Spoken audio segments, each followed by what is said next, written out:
Welcome to the AskARoofer Podcast, where all your roofing questions find their answers. Your hosts, Megan Ellsworth and Lauren White, peel back the layers of the roofing world to reveal the knowledge, tips, and FAQs you've been curious about. From shingles to skylights, metal to asphalt, we're here to demystify the system above your head. So get ready to ask, learn, and explore the fascinating world of roofing, one question at a time, on the AskARoofer Podcast. Hello, everyone. This is Lauren White with the AskARoofer Podcast, and we have an exciting guest and an exciting topic today. We're talking about roofing credentials and licensing and memberships and why all of this matters and why homeowners should be paying attention to it. So Travis is here to share all of his knowledge and insights. Travis, thank you for being here. We appreciate it. Thank you. Thanks for having me. And why don't we just start with having you introduce yourself and who you are, what you do? Sure. So my name is Travis Jones. I'm the owner of Smart Roof and Home Performance in Dallas, Texas.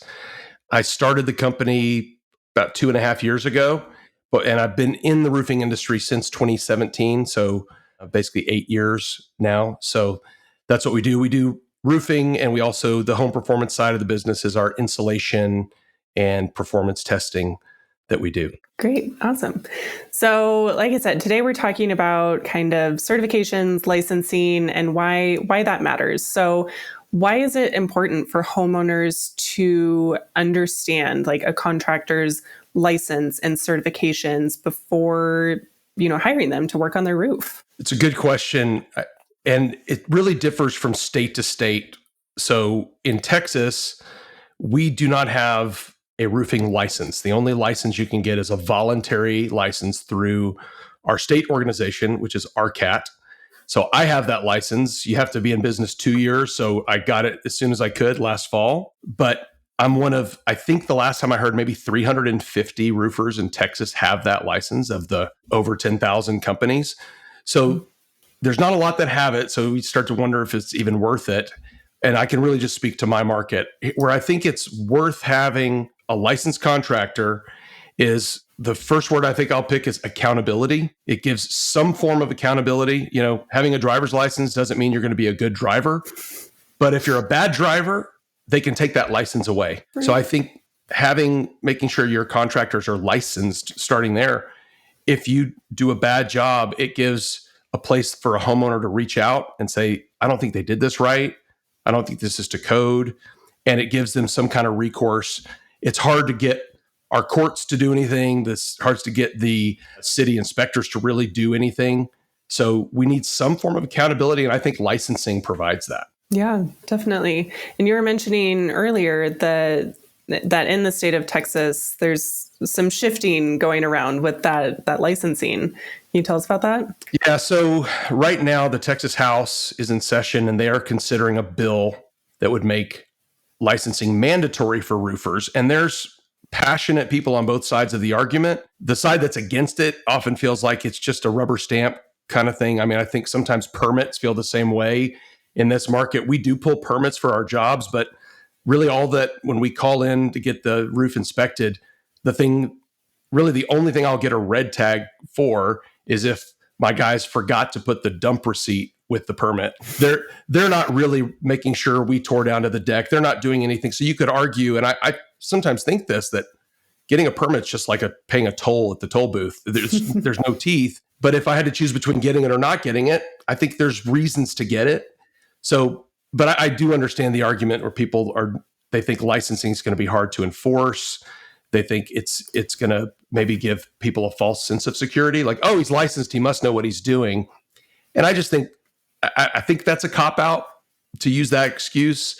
I think having licensing, having accountability, having a process is ultimately going to protect homeowners. So to have, for right now, even the voluntary license I have, again, you have to be in business at least 2 years before you're eligible. And then you have to pass a test. And it's not that hard of a test, but if you didn't know anything about roofing, you wouldn't pass it. You got to know enough. And then you have to prove that you have insurance. And then you have to sign a code of ethics. And then you are responsible to do continuing education hours every year. So I just think there's something there that can give homeowners at least some sense of okay, at least this guy cares enough to invest in himself and his company. So I think that's probably the reason I would be for mandatory licensing. But until then, I think having the voluntary license is something that really any roofing company in Texas should go for. And if any other state where it's voluntary, they should. I think that's important. I think it's good for homeowners to have licensed contractors. Oh, totally. And I mean, we say it all the time on this podcast and on Ask a Roofer in general, but like, do your homework, right? It's important if you're having somebody do work on your roof, you really want to make sure that it's getting done properly and you are taking the steps and doing your homework to make sure that they're licensed and insured and, have checked all those boxes for that accountability, like you were saying. Yeah. Homeowners, I bet there's not a lot of Pinterest boards out there on like the components of a roof. I don't think so. There's a bunch of Pinterest boards on bathrooms and kitchens, or outdoor living. So that's not to guarantee that those contractors do those things right, but at least those are the kinds of projects where the homeowner is going to be a little nitpicky. Hey, that didn't look right. That doesn't line up. That's not right. They're not doing that on their roof. Right.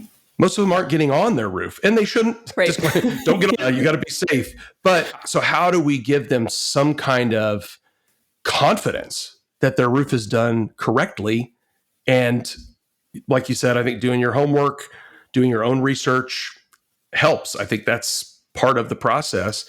And then I think we can get into more of these things as we talk, but I think there's other ways they can educate themselves and then also protect themselves by being in the know about what happened on my roof.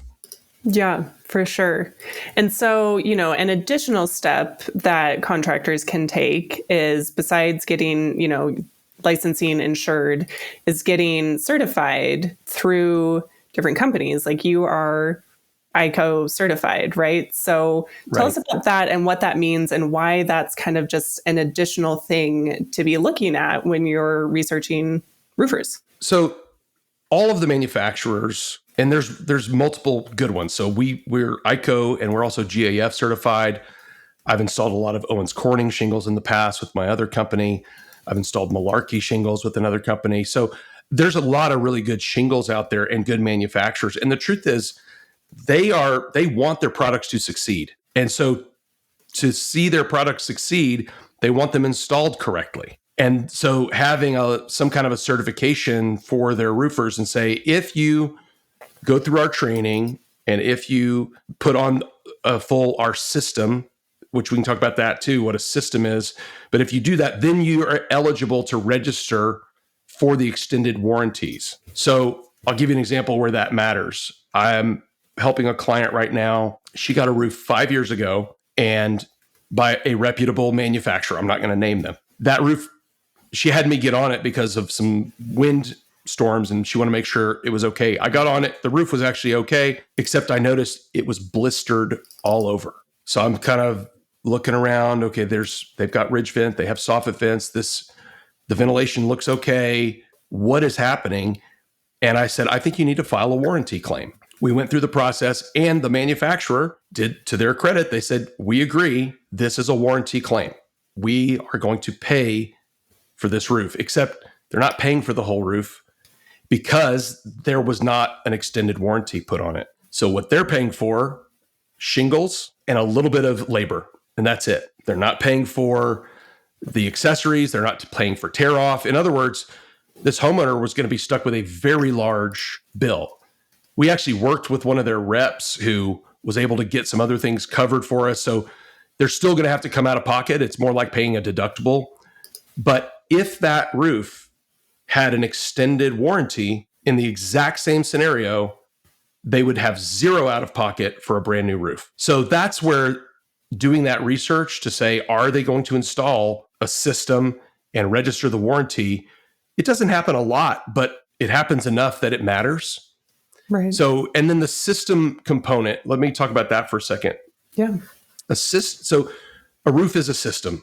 We talk about, we like the shingles. That's where we're picking the color or the look of the shingle, but there's shingles, there's underlayment, there's felt, ice and water shield, starter shingle, hip and ridge shingle. Those are the accessories. Manufacturers prefer that you install not only their shingle, but all of their accessories because they made it to be a system to work together. And let's be honest, if you put on a roof that had one company's shingle and one company's ice and water shield and one company's felt, and there was a failure, it gives all of them a way to go. It's his fault. It's his fault. In fact, my neighbor had that happen. He had the ice, and he asked me, he said, "What is dripping down my fascia?" And it was like black tar dripping down the fascia.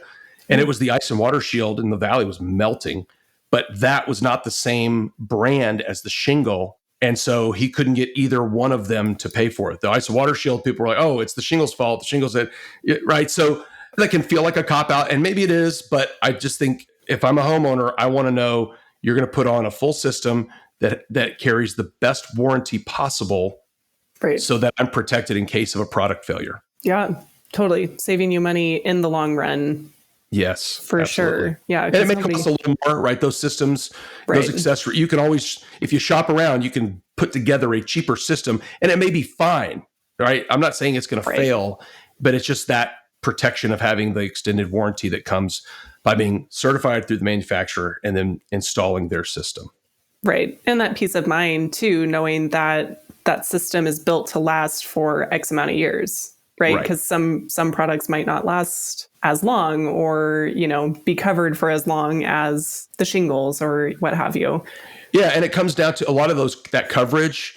It's about when does it become a prorated versus a non-prorated coverage? So that's where when you extend those warranties, you're extending the non-prorated portion, meaning, okay, if this roof were $40,000 10 years from now, but it's prorated to a third of it, they cut off. Now you're not going to get as much versus if you have 20, 25, 30, 50 years of non-prorated coverage, then whenever that roof fails, you're going to get the full replacement. It's kind of like an insurance, the difference between replacement cost versus actual cash value. So having that non-prorated warranty, as long as you can have it, is ideal. Yeah, for sure. Man, so much information. So, kind of knowing this about the importance of certifications and licensing, like what do contractors need to do to earn, these different types of certifications for manufacturers, like get their license, maybe even some memberships too? Like, what does that look like? One of the first places contractors can turn to is their suppliers, the distributors. So because they all have reps that they make their money when you buy from them. I mean, it's a commission job, right? But they're there to serve you and to help you. So you can say, we were doing almost exclusively ICO, and I had installed GAF in the past, but I was like, I want to add one more. For now, I want to add one more to our kind of what we offer, one more asphalt shingle. So I chose GAF, and that was literally because of Jason at Roadrunner Supply, who is a big GAF guy, but he's been in the industry 30 years. He's a huge resource. So I'll call him, he'll answer the phone. So he helped me kind of get started and introduce me to a GAF rep. And so that's been a great relationship. So you lean into the people that you're buying from first, and then they'll help you. And they're like, "Oh, let's get you certified." And then, so the rep, Jordan, she got us certified. And so you just start with those relationships, right? And so I think that's a great place to start. And then there's things like our local chapter is called NTRCA, the North Texas Roofing Contractors Association. They have a monthly lunch and learn. You don't have to be a member to go to the lunch and learn. So go to those lunch and learns and start to build relationships with other roofers. Because when I applied to become a member of NTRCA, part of the application says, who do you know? Who's sponsoring you? That's a current member. So you go build those relationships with other contractors. Yeah, I do some training for ICO and talk about their systems a lot. And when we're all in this room, a bunch of contractors together, I say, hey, look around the room and don't think about these people as your competition. Think about them as your colleagues. We need colleagues. We need people to call and go, hey, man, what are you doing about this? How are you solving this issue? Have you run into this? And there are so many gracious, generous business owners who are willing to give their time, their knowledge. They want to see the industry get better as well. So like we say, hey, a rising tide lifts all boats. I had a guy call me yesterday. He was like, hey, I heard you're the guy that does fortified roofs, which I know we'll talk about later. can you help me learn about it? I said, sure. So we spent 30 minutes on the phone talking about it. He said, can I call you again if I run into a problem? Absolutely. So back to your question, like, where do you start? You go find your local organizations, lean into those relationships, lean into the suppliers. That's why I love, and I won't name them, I love over the big box stores. They all sell shingles too, but I love the actual suppliers that are there for all your needs, logistics. We've had our suppliers bring in special products for us. And, you might be able to go and put together an order that's cheaper at the big box store for the same shingles, but you don't get the same support. So that's a great place to start. Fortunately, there's lots of great, ABC and Beacon and SRS, Pacific and Roadrunner. They're all great. I don't have a problem with any of them. I think they're all there to help the industry. And so lean into those and lean into your local organization. That's kind of where I would start. Yeah, for sure. I think that's what's so unique about the roofing industry is that people can come together for those lunch and learns or for, just, hey, to call this person. And it's not about the competition. Everybody's there to help each other.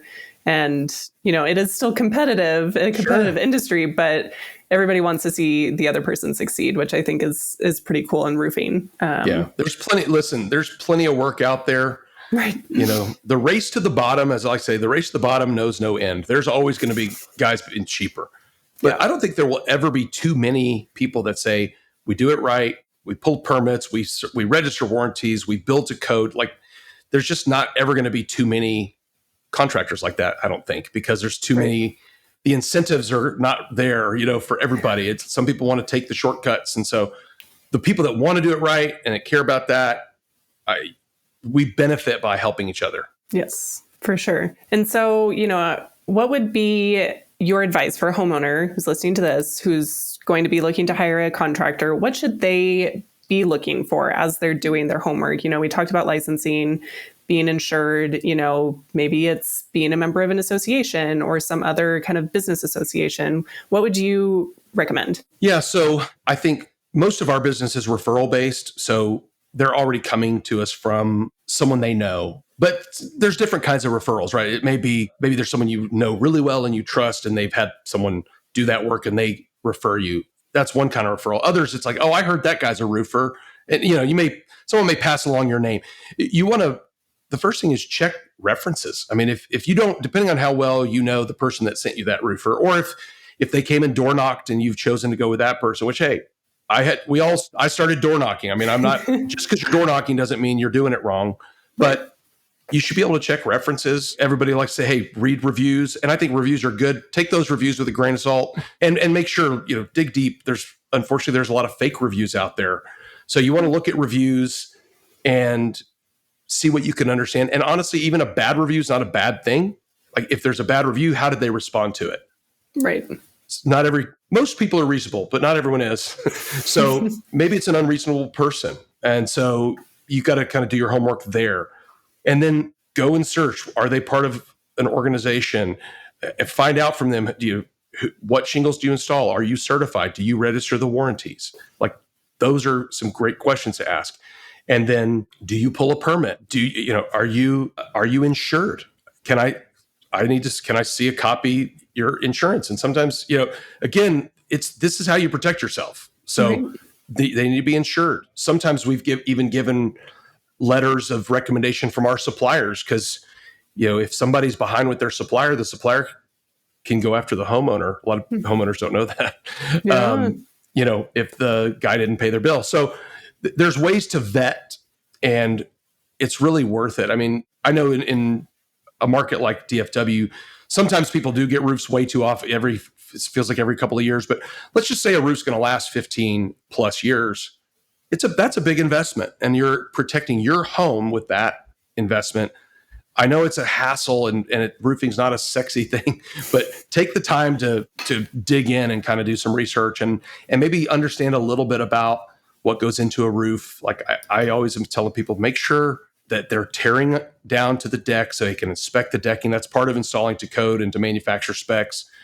But there's still, unfortunately, plenty of times I'll see it in the old felt papers up there, and they're re-roofing on top of it. Or we're re-roofing a house where we're tearing off like 4 layers of felt, which means the last 3 roofers just put felt on top of felt. Ask them if they're going to change the flashing. Ask, say, do I have proper ventilation? How do you know?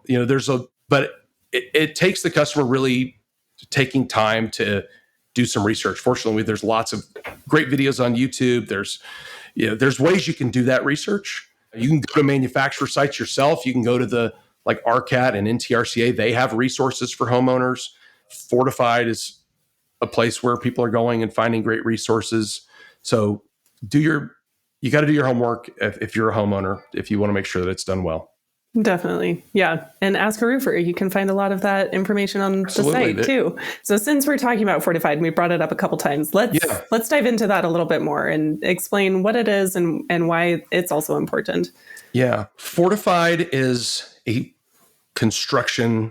a set of construction standards. So there's actually Fortified Home, Gold and Silver, but both of those also have a fortified roof. So we're just going to talk about the fortified roof. Fortified roof, it can be done in a new construction, but we're doing it most of the time in a re-roof scenario. We're saying we're going to take off the old roof, and this time we're going to put a roof back that is going to be to the fortified standard. What that means is fortified is a standard that was developed by IBHS, which is the Insurance Institute for Business and Home Safety. That would be good something to put in the show notes or something, ibhs.org. They do research on resilience. They have a lab in South Carolina where they build homes, roll them into their big warehouse where they have 105 6-foot diameter fans that can generate Category 3 hurricanes, winds, hit it with wind, hit it with rain. And they do that. And then they say, okay, how many nails did we put in that deck? What are the steps that we took to build that roof? What lasted, what didn't? And out of all that research, what they've been doing for decades, they developed the Fortified Standard, which I think came out around 15 years ago. It started in all the hurricane areas. So North Carolina, South Carolina, coastal Mississippi, Alabama. Florida is kind of their own deal. A lot of what Florida does with their standards is very similar to Fortified, but they're kind of, Florida man. Florida's a different animal. We won't talk about Florida. I love people in Florida. But Fortified started with the idea of resisting hurricanes. So it's really all the wind uplift things. We re-nail the decking with every 4 inches. We put a ring shank nail in the deck, which is a lot of nails. Then there's a couple different ways to do the sealed roof deck, but we do our what's called the taped seam method. So just like people are used to seeing nowadays, new construction, they see the green zip board and the black tape. Well, this is the idea of if it works on a vertical surface, how about on a surface that's at an angle? It's going to even take more water. Let's tape those seams. So you tape those seams. And then when we put our felt paper on, we use synthetic felt. We have to put a button cap nail every 6 inches where they overlap and every 12 inches in the field, which is probably 3 times the number of nails the crews would normally use on that step. And then when we put the shingles on, we're going to nail it with 6 nails.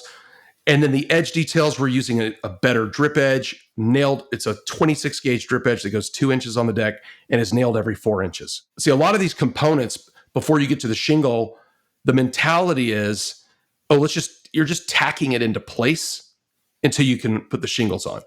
Fortified said, let's make every layer matter so that if wind tears off your shingles, your underlayment isn't going to come off very easily because of all the cap nails. And if that comes off and now it rains, you have a sealed roof deck.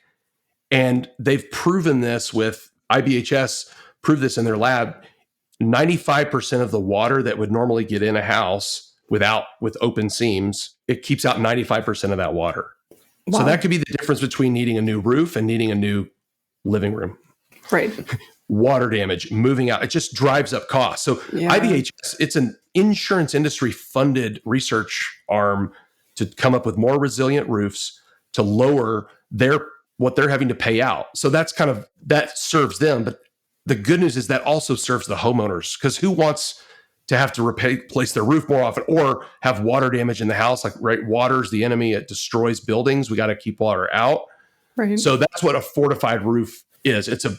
And then when in our market, we'll add a class 4 shingle. So it's a fortified, hurricane rated fortified roof plus the hail supplement, they call it. But here's the catch. In order to get a roof certified, you have to be a certified fortified contractor. So I heard about it 2 years ago. Immediately, I thought, this is what I've been waiting for my whole roofing life. This is amazing. I got certified. We started doing the fortified in Dallas, Fort Worth 2 years ago in 2023. And we've done a number of them. And I just had a call earlier today from a farmer's agent. He said, hey, we have this discount we can do for fortified, and we have this we can add an endorsement so people can, when it's time to replace the roof, they'll get upgraded to fortified. But I'm looking in the database. You're like the only guy I can find around here, which it's still amazing to me. There are a few in the database, but I'm one of the few that's actually doing it, because you have to upsell it. You have to charge extra to do it. Eventually, it's kind of where the standard's going. But because I'm a certified contractor, I can install it, but it doesn't end there. And this is back to kind of really the theme of what we're talking about today. In order to get that roof certified, a third-party evaluator takes pictures, reviews our pictures, comes to the job site, makes sure we used all the right materials and followed all the steps. That evaluator does not work for me. They work for the homeowner. Mm-hmm. The homeowner hires the evaluator. The evaluator submits the pictures to get the certification from Fortified. And if you don't follow the steps, they will reject it. Can you imagine upselling someone and they're like, by this time, they may have already even paid you, and then they get a notice from Fortified that says, this didn't pass. So, you're coming back out to redo something, right? To fix it. So I think it's one of the few trades that has this whole third-party verification built in. And I think I can't think of a better way to protect homeowners than to have third-party verification. And I think that's probably the most important part of the whole thing. Yeah, absolutely. Yeah, Fortified, man, whole new world. Absolutely. Yeah. So I guess for homeowners then, like having all this information about Fortified and licensing and insurance, how can all of those different elements impact like the long-term performance and durability of a roof? I know we've kind of touched on it a little bit throughout. That's good. So let's go back to, we're known in Dallas, Fort Worth for hail all the time, but we've had actually quite a few windstorms this season and last year. And we had a tornado in 2019, a major windstorm. So we've been getting more wind events. Well, the wind storms we've had the last few months, I get calls and I'll go out and get on a roof, and the only thing that's missing, the only thing the wind blew off, is the hip and ridge. The field shingles are fine. The hip and ridge shingles were blown off. Now, the ridge and hips, those are the vulnerable spots. So it kind of makes sense. Except most of the time, the contractor that installed that roof where they lost their hip and ridge shingles did not install actual hip and ridge shingles. What they did is they bought 3-tab shingles and cut them into basically three. Each 3-tab makes one starter shingle. They'll use it for starter instead of starter, or they'll cut it and use it for hip and ridge. If that was a roof, if I was trying to do that as an ICO roof and register for their ironclad warranty, I couldn't do that. Right? I have to use hip and ridge. I have to use the product that's designed for that purpose. So just by that shortcut, which saves a few $100s, that put that roof at risk. And it also created an event they had to call someone. Maybe they filed a claim and the insurance guy came out and it's like, oh, it's just your hip and ridge. But that costs money, right? That costs the insurance money they paid that guy to go out there. Like, just the simple thing of using 3-tab for hip and ridge has added who knows how much ultimately to our premiums, if you think about it. So there was a neighborhood in Waxahachie, which is south of us here. And I drove by it a couple weeks ago, and you could see tarped with felt hip roofs all over the neighborhood. I didn't see any in the middle of the field. It was all the hips. And I promise you they used 3-tab shingle. Even contractors, one of my suppliers said he'll have guys that have ordered class 4 shingles for the field, and they still order 3-tab and do the hip and ridge with 3-tab. So here's what all did we just say? Well, we just said, first of all, now technically it's not, I don't think it's even against code. You could do it that way, but it's not what it's designed for. A 3-tab is usually installed perfectly in the field, it's rated for 60 mile per hour winds. Well, these are 70, 80, 90 mile per hour winds.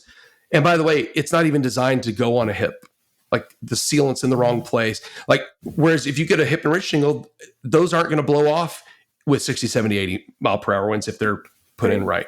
So that's homeowners doing their research, knowing, oh, what are you using for hip and ridge? Right? That's part of it. It's the guy that's registering his warranties and has to do, all the accessories, and that's not an option. So, and then of course, if you go all the way to fortified, then we're actually putting on class 4 hip and ridge. So, but all of those, in all those scenarios, that's just an example. That roof would last longer. Mm-hmm. And I think if someone's doing their roof to code, you're supposed to change damaged or rusted flashing. And that's often something that doesn't get changed. They're like, oh, it's fine. We'll just reuse it. And if you're doing an insurance roof, a lot of the insurance companies will fight you, say, no, we don't pay for that. You don't need to replace it. We had an insurance adjuster tell us flashing is meant to be more of a permanent part of the structure. Like, oh, okay, where'd you learn that? So, but I've gone out to roofs where people I went out to one last year that they'd had mold remediation in their bedroom because they had all this mold. So I went in there, they'd cut sheetrock out, and I'm looking up at this valley, and the decking's rotted. Got on the roof, 4-year-old roof, and we ended up doing a repair. It was costly. I mean, we had to tear off shingles. We had to replace decking. We changed all the flashing. And the reason that failed is they did not change the step flashing, and they didn't put ice and water shield in the valley. And so other than that, the roof looked great. But because they didn't do all the steps, I would argue that was not done to code. Right. So they didn't do all the steps, and that put that homeowner at risk, not just for a leaky roof, but now they have a mold problem and they've had to pay a mold remediator, and that's not cheap. So those are just some of the ways you make that roof last longer is you do all the steps. You change the flashing, you tear down to the decking and make repairs. And if you do all those things, then our roofs will last a lot longer. Definitely. Yeah. Wow. So what other recommendations would you give homeowners of ways that they can either work with their contractors or ask their contractors questions to stay educated about their roof and make decisions, like empowered decisions about their roof too? Yeah, I think it really is understand that your house is a system and the roof is a system. But even stepping back one and say, okay, the house is a system. And so I need to understand about how the roof impacts that. So the roof, I like to tell my guys, or if anytime I'm doing a training, I said, hey, your roof has a job. What is its number one job? And we'll bounce some ideas around, but ultimately what I'm looking for is them to say to keep the water out. That's its first job, is to keep the water. Look pretty is great, but keep the water out. And so what's our best chance to keep the water out is to install a full system, to do it to code. And I think there's enough information out there, that the homeowner can go and look up. I was just looking at the latest edition of Fine Home Building magazine. Their cover story this month is on fortified roofs. It's literally a more resilient roof. Well, so go online to Fine Home Building, learn about that. There's plenty of resources like that. But even whatever shingle that you're getting, go to their website, and they all have very simple drawings and videos that you can look up. So I just think it starts with doing your research about what the system is. And then I think it's important everywhere. In some climates, it's even more critical, but trying to understand ventilation and being able to dig in with your homeowner, the homeowner digging in with your contractor about how are you going to do ventilation at my house? And another resource, we've started using these vents that are made by O'Hagan. So OHAGIN, O'Hagan.com. They will do a free ventilation plan for your house. So a contractor can use that service, but a homeowner could do the same thing. So, and I think they could call any of the big, like Lamenco makes great vents. They could call one of these, go on their website and figure out what kind of ventilation do I need? Because ventilation's huge. You need balanced, you need the same amount of exhaust as intake. You want it at the right height. I'm passionate about ventilation and talk a lot about it on my my Instagram channel and try to educate people on that, which is another resource you could put in there for people. I use Travis Builds It is my Instagram handle. And I talk all about just nerdy building science stuff that is for the home. Yeah. So do some research there is what I would say. And, lean into those manufacturers. Like, okay, I've got an ICO roof here, a GAF roof. I'm going to go on their website and reach out and see. So taking those few extra steps can really save a homeowner a lot down the road. Absolutely. Yeah. So anything else as we're kind of wrapping up? This is a wealth of knowledge. I hope people are taking notes, but anything else that you think homeowners should know about, contractors and their licensing, certifications, anything else that we haven't touched on yet? Yeah. I think the last thing would be, if you have a bad experience with a contractor, let's say you choose someone that has the license or they're part of that organization, reach out to that organization. I mean, a lot of times I get it. Look, we get busy. It's a headache. It's a hassle. But I heard a great story from NTRCA, which is our local organization, that they had there was a metal roof that was installed by one of their members that and this was shared publicly at the RCAT conference, so I can share it. That metal roof, they didn't feel like it was right. And so they said, will you send someone out to take a look at it? And do you know Steve Patrick, who runs a lot of people know him. He runs Level the Playing Field, which is one of the biggest Facebook groups for roofers. He's a public adjuster. Familiar. Steve Patrick he's kind of a legend. They sent Steve out, and Steve went out, and this is the story he told us at RCAT. And he said, and I told him, you got to redo this roof. Now, do you think they did it or didn't do it? I mean, they weren't forced. There's no law, but did they do it? Yes. They did. Yeah. Why? Why would they redo it? To do it right. Maybe. The people.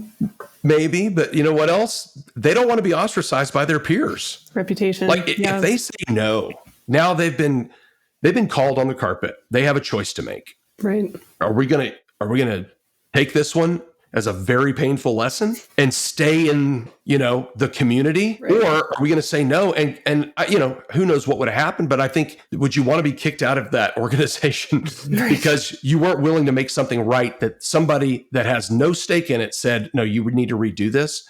So I share that story as kind of a closing thought to say, if you think something's wrong, yes, you can leave a bad review, and I think that's okay to do that, but go to the organizations, go to the manufacturers. There are people that will help you.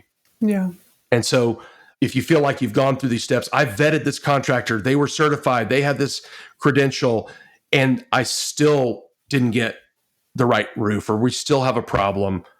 Well, that's why you went with that person. Go to those organizations and give them a chance to help you. Right. It all kind of ties back into that roofing family. Everybody wants the best for each other and for the customers too. For sure. Yeah, that's a great thing to close on. Yeah, well, absolutely. Yes, Travis, this has been amazing. I know I learned a ton, so I hope all of our listeners did too, because we covered a lot of ground. So yes. Well, thank you for your time. Yeah, thanks for the opportunity. I appreciate it. Yeah. And this will be on our site on Ask a Roofer. You'll be able to find information about ICO on their directory, and also check out Smart Roof if you're in the Dallas area, and Travis Builds It for more information about all things roofing.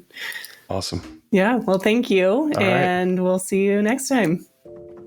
If your roof needs answers, subscribe now to the Ask a Roofer podcast. We've got your questions covered, one episode at a time. Go to AskARoofer.com to submit your questions and learn more. Stay tuned and keep those questions coming.